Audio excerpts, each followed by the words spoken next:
सबसे पहले इधर आपसे सवाल आज हर कोई कर रहा है कि नहीं, बल्कि बहुत से लोगों ने कहा कि परवेज इलाही साहब ने अपना मौकफ बदल लिया है, एक ही दिन में इतना बड़ा तब्दीली आ गई है, ये तो यू टर्न इमरान खान साहब की इस्तिलाह थी, परवेज इलाही साहब ने यू टर्न ले लिया है। मैंने आज वो इंटरव्यू जो आज उन्होंने दिया वो देखा, या जो बयान मंसूब किया जा रहा है परवेज इलाही साहब के साथ कि वो कह रहे हैं कि इमरान खान साहब की नीयत अच्छी है, हम आज का हिस्सा हैं, इमरान खान साहब अच्छे आदमी हैं, नेक आदमी हैं। तो क्या इससे ये समझा जाए कि गुज़िश्ता रोज़ जो परवेज इलाही साहब ने बातें की हैं, क्या वो ज़रा थोड़ा बहुत आगे चले गए थे परवेज इलाही साहब, आज मौक़िफ़ थोड़ा सा मुख्तलिफ है? कतई तौर पे मुख्तलिफ नहीं है। जो वह बात उन्होंने कल की थी, अगर आप उसको आज के इंटरव्यू को आप देखें, जो दुनिया न्यूज़ पे इंटरव्यू हुआ है वो देखें, तो मेरे ख्याल में एक बयान भी उन्होंने दिया था। थोड़ा ज़ाहिर है कि चैनल्स के ऊपर जो बयान आते हैं थोड़े जो है उनको ट्विस्ट भी किया जाता है या कुछ इजाफा कर दिया जाता है। अच्छा। तो मैं समझता हूँ कि आज जो उन्होंने बात किया, उन्होंने बड़े वाज़ेह अल्फाज में कहा कि मेरा मौक़िफ़ वही है जो कल था। ठीक है। और जो मैंने कल कहा था मैं आज उसके ऊपर कायम हूँ। इसके बाद तो कोई वजाहत दरकार ही नहीं है मेरे ख्याल में। जब वो अपनी ज़बान से कह रहे हैं बिल्कुल ठीक है, तो उसके बाद तो मेरे ख्याल में इसकी बहस मेरे ख्याल में बनती नहीं है। और जो लोग ये कह रहे हैं कि उन्होंने मौक़िफ़ तब्दील कर लिया, वो क्योंकि कल फवाद चौधरी साहब ने कहा था ना कि वो इंटरव्यू नया देंगे और बेहतर देंगे, वो हुकूमती वजीर है, उन्होंने चले कह दिया। लेकिन शेख रशीद साहब ये क्लेम कर रहे हैं कि 25 तारीख तक देखिएगा तमाम इत्तेहादी दोबारा हुकूमत के साथ यकजहती के साथ खड़े हो जाएंगे। क्या पाकिस्तान मुस्लिम लीग काफ, आज परवेज इलाही साहब कह रहे हैं आज भी आप इत्तेहाद का हिस्सा हैं, अपोजिशन की तरफ नहीं गए, ये बात रिकॉर्ड की उन्होंने आज दोबारा कह दी, लेकिन क्या कुछ ऐसा है कि 25 तारीख तक क्या हो सकता है? ये जो शेख रशीद साहब कह रहे हैं जी कि हो जाएगा और इत्तेहादी दोबारा हमारे साथ खड़े हो जाएंगे और बिल्कुल बताएंगे कि हम खड़े हैं। देखें, ये तो शेख रशीद साहब हुए या फवाद चौधरी साहब, वो एक ही सौदा बेचते हैं, वो कोई आज की बात नहीं है। अच्छा। वो इब्तदा से लेके आज तक ज़ाहिर है उनको हर वक्त अपनी वजारतों का खतरा रहता है और वजारत बचाने के लिए वो कुछ भी कह देते हैं।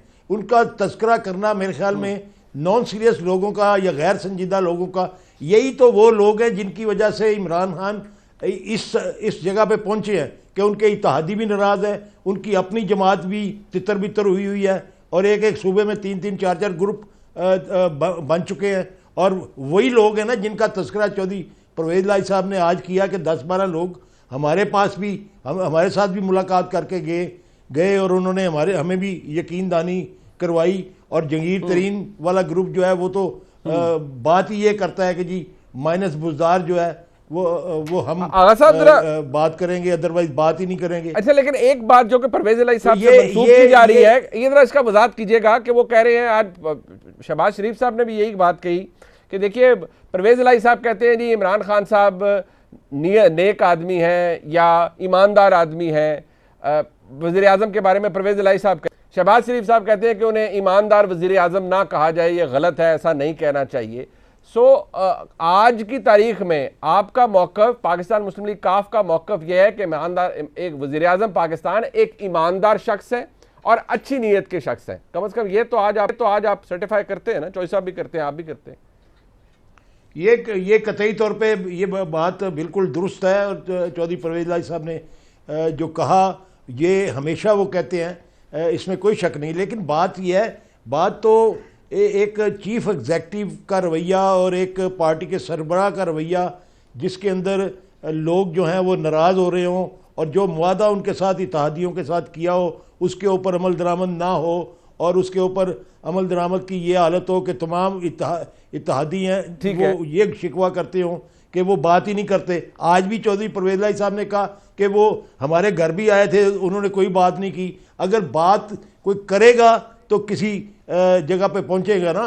कल भी चौधरी परवेज इलाही साहब ने यही कहा था कि इसका सारे मसले का हल जो है वो इमरान खान साहब के पास है। बिल्कुल ठीक है। उनका आदमी ये कहना था कि उन्होंने बात ही कोई नहीं की। कल भी उन्होंने कहा अपने मसाइल का हल करके, कल भी उन्होंने कहा कि उन्होंने बात ही कोई नहीं की। सवाल ये है कि ये जो आज चौधरी परवेज इलाही साहब फरमा रहे हैं, अब आपको पता होगा 10 से 12 लोग, आपने भी कहा थोड़ी देर पहले मैं देख रहा था कि आपने भी कहा 10 से 12 लोग थे जिनका पता है आपको कि वो पाकिस्तान तहरीक इंसाफ से उनका ताल्लुक है। ये सेफ कस्टडी की जो इस्तेलाह इस्तेमाल की गई आगा साहब, ये जरा बताएंगे वाकई इन्होंने ऑपोजिशन ने रखे हुए हैं, किसी खास जगह पर रखे हुए हैं ये तमाम मेंबरान पीटीआई के 12? नहीं, ये बात नहीं है। बात यह है, देखें, ये बात ऐसे नहीं है।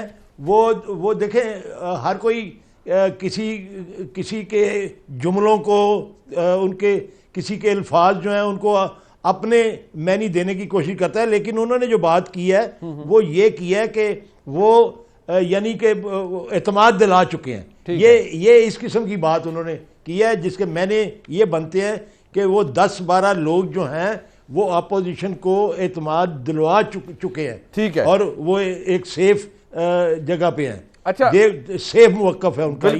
ये उनकी बात थी। बिल्कुल ठीक। अच्छा अज़मा बुखारी साहबा, ये बाकी बात मैं जरा जी आगा साहब आप कंप्लीट कर लें। जी मैं ये कह रहा हूँ, देखें चौधरी साहब ने जो कहा, कल का आज भी कहा, वो ये कहा कि हम आज तक हम हुकूमत का हिस्सा है और ऑपोजिशन में हम नहीं गए, लेकिन बातचीत जारी है, मुशावरत जारी है और इत्तेहादी पार्टियों के साथ भी हमारी मुशावरत हो रही है और उन लोगों के साथ भी हो रही है जो पीटीआई का हिस्सा है लेकिन वो उनसे नाराज हैं। चले ठीक है, साथ भी बातचीत अज़मा बुखारी साहबा है, मशवरे के बाद नया फैसला करें। ठीक, अज़मा बुखारी साहबा, आप लोग कल मियां जावेद लतीफ़ साहब ने पूछा गया, उन्होंने कहा जी हाँ कर रहे हैं हॉर्स ट्रेडिंग, मतलब ये जिस तरह से हुकूमत आई थी क्या वो हॉर्स ट्रेडिंग नहीं थी, जिस तरह लोगों के ईमान खरीदे गए, उन्हें दबाव में लाकर पार्टियां तब्दील कराई गई, पाकिस्तान तहरीक इंसाफ या उसकी हुकूमत को मैन्युफैक्चर किया गया। आप लोग क्या अगर किसी को कोई लालच दे रहे हैं, क्योंकि हुकूमत आज ये कह रही है, वज़ीर आज़म दुहाई दे रहे हैं इस बात की और इलेक्शन कमीशन को कह रहे हैं कि भाई खुदा के लिए आप नोटिस लें, देखिए ये तो ऐलान कह रहे हैं कि हम हॉर्स ट्रेडिंग कर रहे हैं लोगों को अपने साथ मिलाने के लिए, तो आप यही कर रहे हैं फिर, और फिर वो इससे क्या होगा, फिर वोट की इज्जत दो तो फिर खत्म हो जाएगी, वोट की इज्जत क्या रहेगी? बहुत शुक्रिया मुनीब। देखिए जहाँ तक जावेद लतीफ़ साहब की बात का ताल्लुक है तो वो उन्होंने उसको कंपैरिजन ड्रॉ किया, उसने हॉर्स ट्रेडिंग का लफ्ज़ उन्होंने गलत इस्तेमाल कर लिया। वो चूँकि एंकर साहब ने कहा था और वो बाद में उन्होंने रैपिड फायर शुरू कर दिया, वो अपनी एक्सप्लेन कर चुके हैं कि ये हुकूमत गैर आइनी तरीके से आई थी, लेकिन हम एक आइनी तरीके से उसको घर भेजने की कोशिश कर रहे हैं। ठीक है, अब मुझे ये बताइए कि जो पहले कामल अली आगा साहब मोहतरम है मेरे, लेकिन परवेज़ इलाही साहब ने अपने इसी इंटरव्यू में कहा कि मोनिस इलाही को जो है वो नैब को जो है वो उसके पीछे लगाया गया।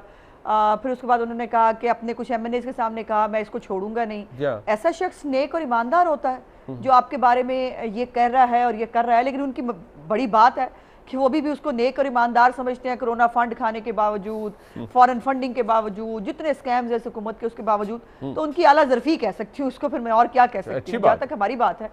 देखिए हमारे पास सिर्फ जो है वो जो लोग पार्टी से बदजन हैं, देखिए अभी तो मुझे नहीं समझ में आ रही कि ये सेफ कस्टडी और ये कहाँ से ये लफ्ज़ आ गया है। इनके 2-3 MNAs जो है वो तो सरेआम, आमिर लियाकत क्या कर रहा है पीटीआई के साथ इस वक्त, सरेआम कर रहा है। उसके बाद अहमद हसन डैर साहब है मुल्तान से, वो अपने वीडियोस बना के भेज रहे हैं कि मैं इमरान खान को वोट नहीं डालूंगा, लेकिन जो है वो वोट डालने की जब तक जो है वो मैंने जब से कही है मेरे दामाद के साथ ये हो रहा है, मेरी फैमिली के साथ वो हो रहा है, तो ये तो उस रवैये पे आए हुए हैं कि जहां पर ये कुछ भी मरो मारो किसी सूरत हाल पे हैं।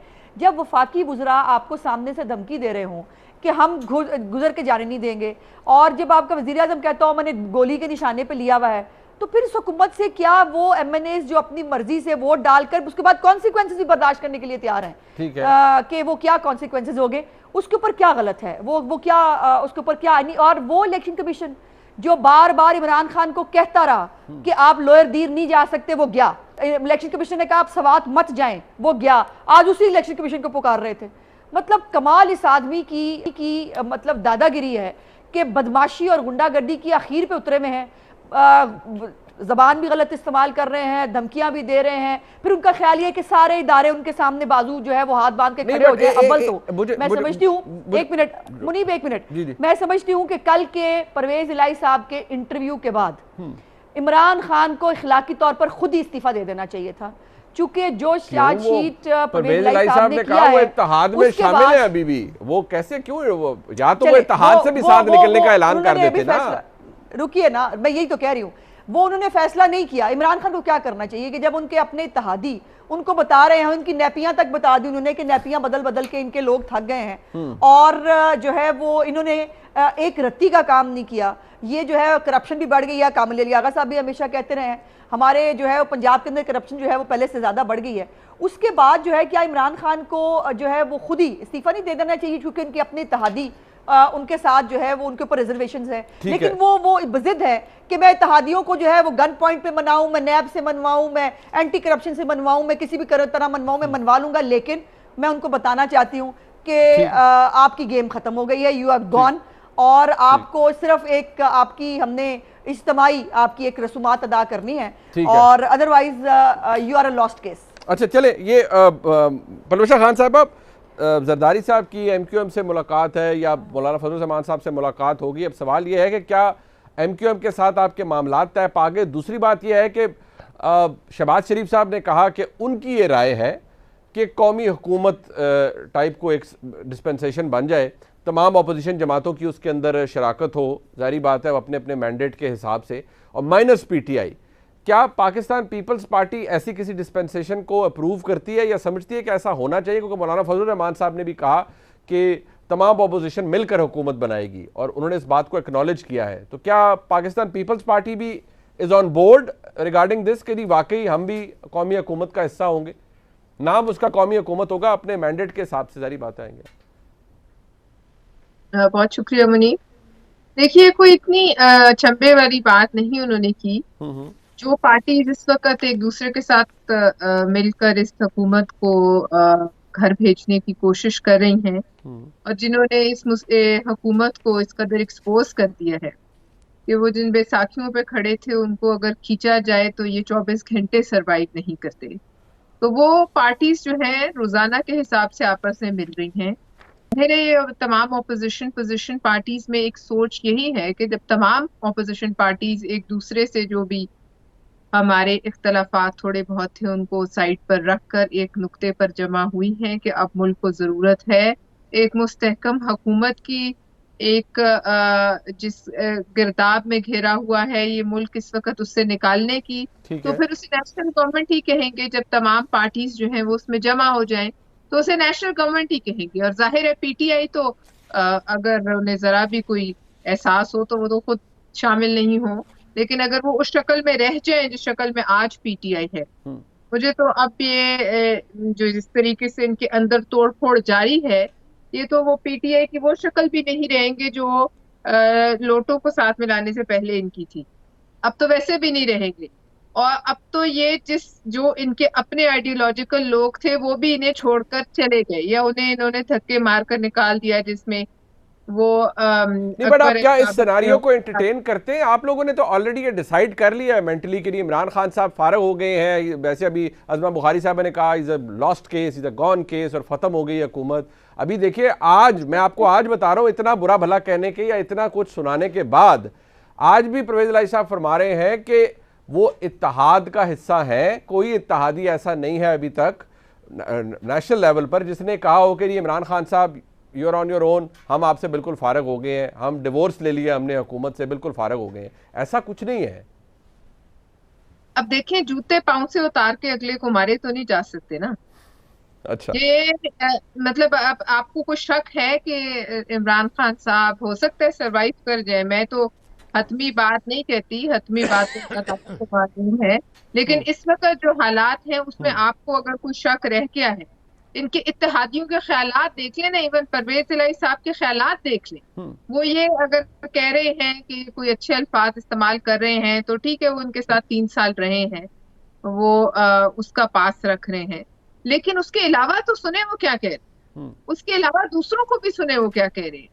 और तमाम ये वो लोग हैं जो हमारे साथ भी हुकूमत में रहे, 5 साल रहे और बड़े आपस में इख्तलाफात के बावजूद चलते रहे, लेकिन इस किस्म की सिचुएशन जो परवेज इलाही साहब ने अपनी पहली तो वॉइस की है, ये सारी बात बता दी है। ख्यालात उनके इस हुकूमत के हवाले से, तर्ज हुक्मरानी के हवाले से जो कुछ हो रहा था उसके बारे में ख्यालात उनके यही थे ये तो अब जारी बात है, सामने आ गए ना ख्यालात बढ़ चढ़ के, सबको पता चल गया कि परवेज़ इलाही साहब क्या सोचते हैं इस हुकूमत के हवाले से, और जो इमरान खान साहब चौधरी बरादरान के हवाले से ख्यालात रखते थे और वो भी लोगों तक पहुंचते थे कि वो क्या करते हैं या वो क्या बातें करते हैं, वो भी सबको पता था। चौधरी साहब क्या सोचते थे या आप क्या सोचती थी, वो भी सबको पता था। बट आप ये कह रही हैं कि ऐसा नहीं होता कि भाई कोई इत्तेहादी आज के दौर में, जिस तरह आपने जो मिसाल दी कि जूता उतार ही जाता। बट एक बात आगा साहब, मुझे सिर्फ थोड़ा सा इसके ऊपर थोड़ी क्लैरिटी दीजिएगा, क्या आज ऑपोजिशन जमातें, आपके पास तमाम जमातें आई हैं, हर एक का आपसे राब्ता है, ठीक है, एक सियासी घराना है, लोग आते हैं बात करते हैं, परवेज़ इलाही साहब ने भी एक्नॉलेज किया, मोहन साहब ने किया, बट सवाल ये है, क्या इमरान खान साहब कहते हैं कि ये ऑपोजिशन हॉर्स ट्रेडिंग कर रही है, इलेक्शन कमीशन नोटिस ले, क्या ये वाकई लालच दे रहे हैं लोगों को कि जी किसी को, या जैसे आपको ऑफर कर दी, परवेज़ इलाही साहब ने कहा कि आपको मौलाना फजल रहमान साहब ने या शहबाज शरीफ साहब ने वजारत आला पंजाब की ऑफर कर दी, तो ये लालच दे रहे हैं, तो ये हॉर्स ट्रेडिंग के जुमरे में आता है? इसी तरह किसी को टिकट की लालच दें, किसी को और लालच दें? नहीं नहीं नहीं नहीं नहीं नहीं, ऐसा नहीं है मुनीब। देखें, आप पूरी सिचुएशन को देखें ना। बात यह है, ये जो ऑफर करने वाली बात होती है ना, ये हर किसी ने अपने इंटरेस्ट के अंदर किसी को ऑफर करना होता है या ऑफर को विड्रा करना होता है। अगर ऑपोजिशन ये इस बात का अंदिया दे रही है तो पहली मुलाकात में ही उन्होंने दे दी थी। क्यों? इसकी वजह यह है कि जाहिर है उन्होंने वोट पूरे करने हैं। अगर हमारी ताईद और हमायत जो है वो मिलेगी तो फिर जाके वो कामयाब होंगे। दूसरी बात यह है कि कैपेबिलिटी भी होती है। चौधरी परवेज़ इलाही साहब ने सूबे को मुश्किल हालात के अंदर बड़े अच्छे तरीके से चलाया और डिलीवर किया, आम आदमी के मसाइल जो हैं उनको हल किया। तो ये, और फिर ये मुश्किल वक्त है इस वक्त अगर वो ऑफर कर रहे हैं तो ये लालच नहीं है। अच्छा, ये जो कैलकुलेशन होती है या जो सारी एक फिजिबिलिटी बनती है किसी काम की, उसके अंदर ये चीजें शामिल होती हैं। ठीक है, वो मतलब आपको लगता है ये लालच की बात जो है ये हॉर्स ट्रेडिंग भी नहीं है? नहीं, कतई तौर पे नहीं जी। अगर लालच की बात होती तो जब हुकूमत बनी थी तो 6 माह बाद जो है हमें ऑफरें शुरू हो गई थी। अच्छा। लेकिन हमने अपने वादे की पासदारी की। अब बात यह है कि अब जो सिचुएशन है वो नई सिचुएशन है। इसके अंदर पिछले फैसले जो हैं वो खत्म भी हो सकते हैं और नए फैसले जो हैं वो भी हो सकते हैं। फिलहाल आपका ये फैसला बहाल है।